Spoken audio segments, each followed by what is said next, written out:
hope you've had a chance to play with your jeweler's saw and haven't thrown it across the room yet.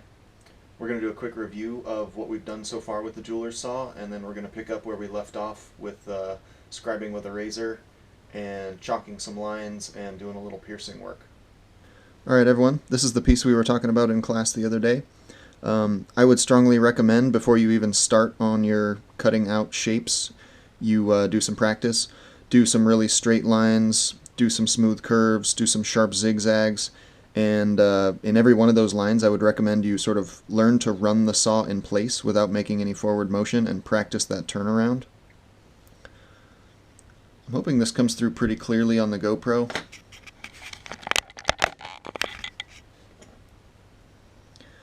This is the pencil mark that we made. This is the knife mark that we made, and we couldn't see it real well, and we tried to fill it with chalk. I'm going to carefully knife around this one, and then I'm going to demonstrate knocking it off of there, and then we're going to fill this in with chalk. And this area from here over has a wash coat of shellac, and hopefully we'll get a good picture of how much better your knife marks can be if you seal the surface first.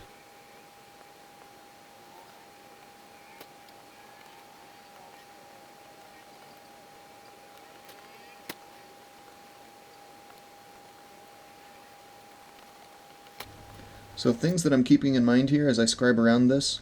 This is a double bevel on an X-Acto blade, so I can't hold the knife perfectly vertical. I do need to tip it a little bit just to be sure the cutting edge gets all the way into the corner. But if I tip it too far, I will actually start cutting a chamfer on the bottom of this part here, and that's not good. I'm changing its shape, and I'm also cutting a scribe line that's too small. That's going to lead to needless filing later, and I want to try to avoid that as much as possible. You may have also noticed in the high-speed footage, I'm kind of holding this piece down with my finger if I feel like I'm pushing on it pretty hard with the knife. I don't want this to come off. It is glued down, but I planned it so that it will come off without too much force, so I'm supporting it. You also may have noticed that I'm not hesitating for a second. If I feel like I'm getting stuck in the grain or I don't like how it feels, go back and kind of overlap where you've been. Don't be shy about doing the same area twice. So I've got my piece clamped to the bench now. I found any flat edge surface would do. I would recommend using the edge of a ruler, except we are going to be hitting this with a hammer, and you do not want to be hitting your ruler with a hammer. You'll deform the end. And I'm also being a little bit considerate about where I want to hit it. This piece doesn't have any fragile areas, but I would want to not set my tool on something fragile. And whenever possible, I'm going to favor towards hitting it on the end grain. My goal here is absolutely not to peel it off. I want to shear it off. That's the best way to make the glue fail without shredding the wood underneath or making one piece of wood go with the other. So I'm going to hit it on the end grain, and I'm going to hit it as horizontally as possible. In the interest of not having it shoot off, I'm also, sorry to block your view like this, but I'm going to just put my finger on this.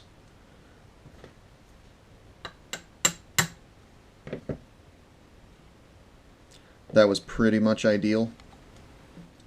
It's a really good idea. It may seem kind of pointless in this example, but when you tack something down and that's the place where it's going to live and you're going to attempt to cut a perfect fit for it, I would strongly recommend you just get in the habit of anytime you're scribing like this, you give yourself a witness mark. That will save you a lot of anguish in wondering, oh man, was this piece rotated this way? Was it upside down? And that can be really troublesome with something more like a circle or a square. Nothing's ever perfect, and you will save yourself a lot of messing around and wondering what's going on if you know which way you scribed it. So I would definitely recommend that witness mark anytime you're scribing. I'm now going to chalk my line and then scrape it clean, and I'm hoping we get a much cleaner result than we did over here because this surface has been sealed with shellac.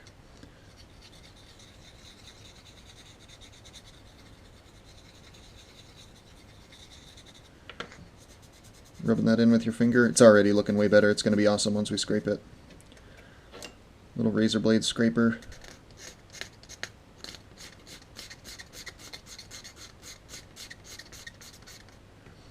Started to scrape off my witness mark there, but I caught myself.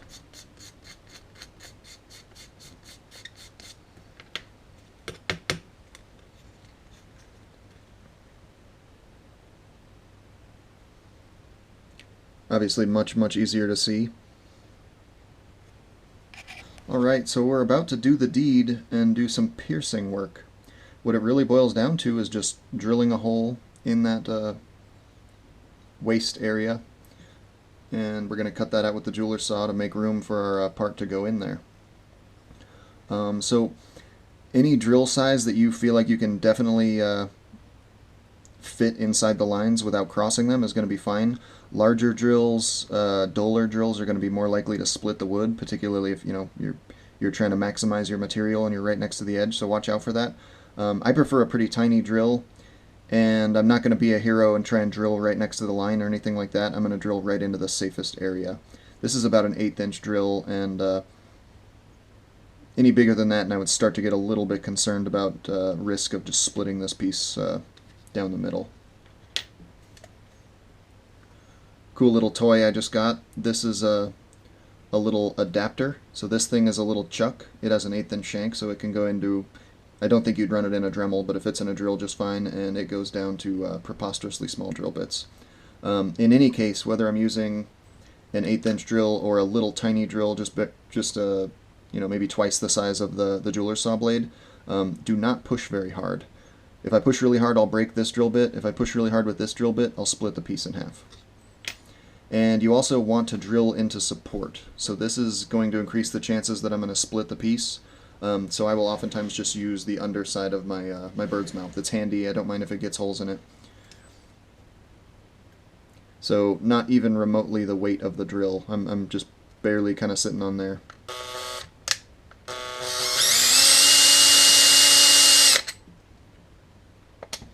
So it's my preference to go ahead and lock the saw blade into the jeweler's saw on the bottom first, obviously making sure that the teeth are pointing forward and the teeth are pointing down.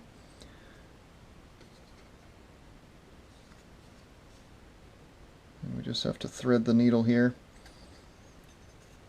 Move the piece all the way to the bottom, and then you can kind of just ignore it. Do whatever you have to do to tension your blade. This is kind of a fancy pants saw. It's called a New Concepts, Knew, and it's pretty expensive. It's pretty nice. I don't know if it's worth what they actually charge for it. It has a pretty cool little cam tensioning system, and you can adjust it with a little nut there.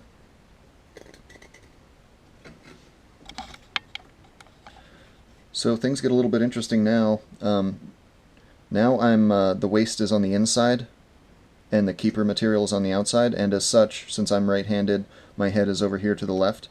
I'm going to go around this thing clockwise.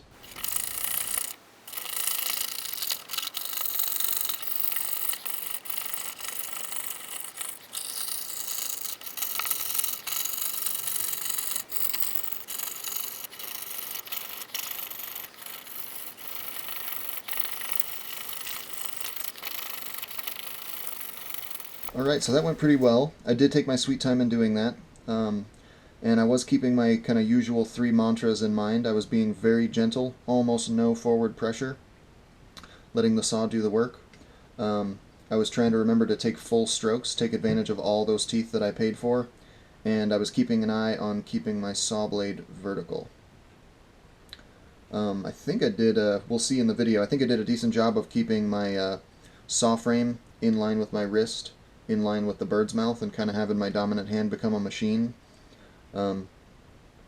Another cool thing, I don't know if I emphasized this strongly enough in class, there's really something magical about sort of if you're struggling or there's a really delicate area and you're worried about how fragile it is, you can come over and just make contact between the back of the saw blade and the bird's mouth and get sort of a stable thing going on.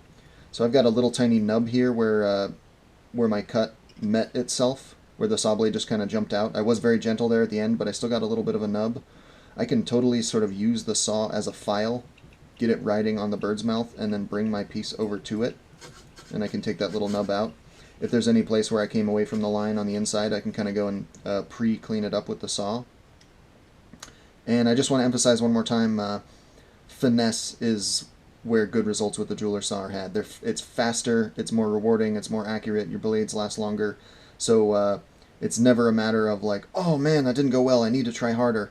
It's always a matter of finesse. Be very gentle, take your sweet time, if your accuracy is good and you're disturbed by how slow things are going, full strokes faster. So more teeth making more bites is always going to be better than trying to make those little tiny teeth take bigger bites by shoving the saw forward. So really take your time. And again, I love the jeweler saw. It can be really surgical. I've used it for years. I really enjoy it. I will totally get frustrated with it from time to time and need to just go take a break and do something else. So don't let this be frustrating. And if you do find yourself being frustrated, really ask yourself, am I exercising for finesse?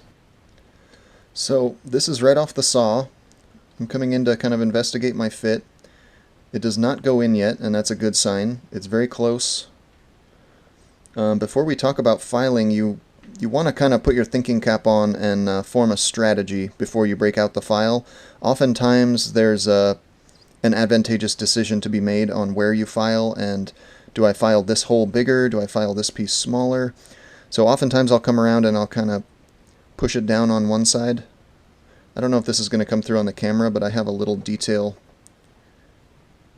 a little swoop that I made with the saw on the part that I did not make for the receiving end, so I might come in and consider filing that right there. But I'll sort of push it down on one side.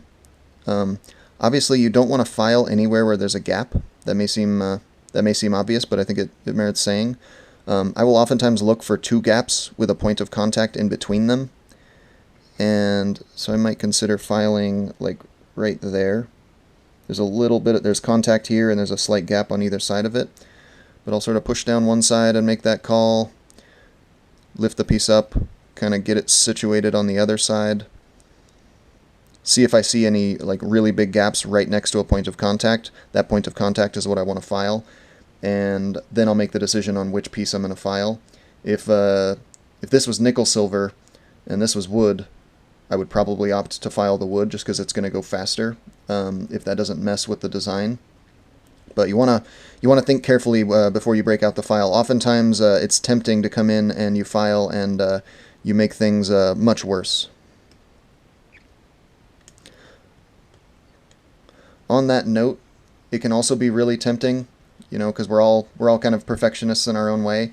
It can be very tempting to say, well, I want this thing to be perfect, and I don't trust myself with the jeweler's saw, so I'm going to stay off the line. I'm just going to leave myself a gap with the jeweler's saw.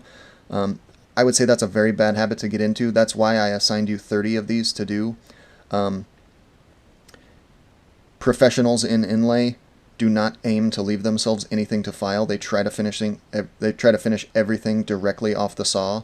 This is going to save you a ton of time, and in fact, the saw is more accurate than the jeweler's files. Even a little tiny. This is quite a small rat tail file, so it's a little round thing, and it is way larger than a jeweler's saw blade. So for the sake of time and for the sake of accuracy, time even more so, don't do yourself any favors and say, well, I'm just going to stay away from all lines and then I'll sneak up to them with the file. That will wind up shooting you in the foot time-wise. And you may have features that you simply don't have a file that can reach into. If I ran into that situation, I might consider threading the jeweler's saw blade back through here, running the jeweler's saw blade against the bird's mouth, and trying to get into that really tight corner that I don't have a file that will fit with the jeweler's saw. So here we have a mill file and a diamond file. I've come to be a pretty big fan of the diamond files. They're often sold for, they'll cut glass, they'll cut tungsten, they'll cut ceramic. So they're sold to cut really hard materials. My favorite thing about them is they are a little bit expensive, but they do last for a really long time, and the best thing about them, in my opinion, is they cut in both directions. They're really more of an abrasive, whereas your jeweler's files are only going to cut on the push stroke. So maybe worth the investment if you find yourself doing a lot of filing. Like I said before, I'm always looking to minimize my filing as much as I possibly can, but diamond files can be pretty handy. So for consistency, I prefer to run my files very much like I would run the jeweler's saw. I'm just going to hold the file from underneath, stick it up through the bird's mouth, and then come in and file like so. The only downside to that is that this file cuts on the push stroke, and that means it is inclined to lift the piece up. It's not nearly as grabby as the jeweler's saw, but that is a slight downside. For consistency, I do like to run it this way just because, you know, it's like the jeweler's saw. I have seen people get really good results holding the file from above, but all the same rules apply. Whatever you do need to keep the file vertical so you don't start introducing funny angles in here. It's not a bad idea when you're deciding where you're going to file to come in with a pencil and kind of lay out your plan of attack. It's all too easy to kind of get carried away with the file and attack things that don't need to be cut. So I've got some little tick marks on here that will kind of guide me in where I'm going to file. So I'm getting pretty close to the end here. I'm resisting the very strong urge to just go ahead and smash this thing in there. That's a great way to just split this piece. I might risk that if I was inlaying a piece of wood into metal, or metal into metal. I could get away with a little bit more force, but I've got to just resist that urge. It's probably been 5 to 7 minutes of careful filing. As I get closer and closer, I will tell you that I'll file just a few strokes, take the piece out, or I'll file a few strokes, put the piece in, give it another check, push it down over here, push it down over there, check it out, maybe even flip it over and look at it from underneath. Now that it's starting to go in, I can flip it over and look at the underside and decide what the best place to file is going to be. And ideally, I can push this piece in there. It'll be as few gaps as possible. It will stay in under gravity. It will stay in under its own weight, but I don't actually have to shove it in and risk splitting other stuff. Conceivably, this stuff out here is already something I've spent an hour fitting to something else, and you don't want to get greedy and shove stuff together when it's fragile wood, and you can just split it along the grain. Alright, so here's my final fit.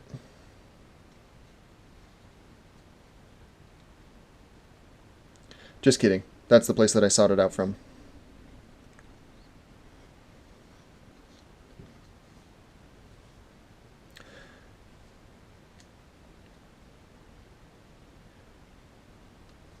So it does make a slight creaking sound, but that was very little force. Once it did go in there and I was happy with it, I did just brush it up with sandpaper. You don't have to do that. I just did that to remove pencil marks and clarify the situation. So, is it airtight?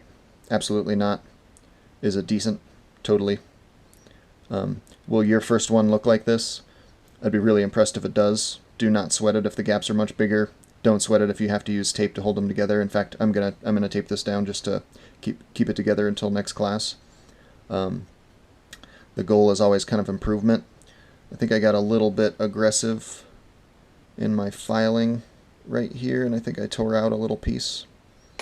But yeah, that's a saw-on-saw fit, and I'd like to see 30 of those by our next meeting on the 5th, I believe.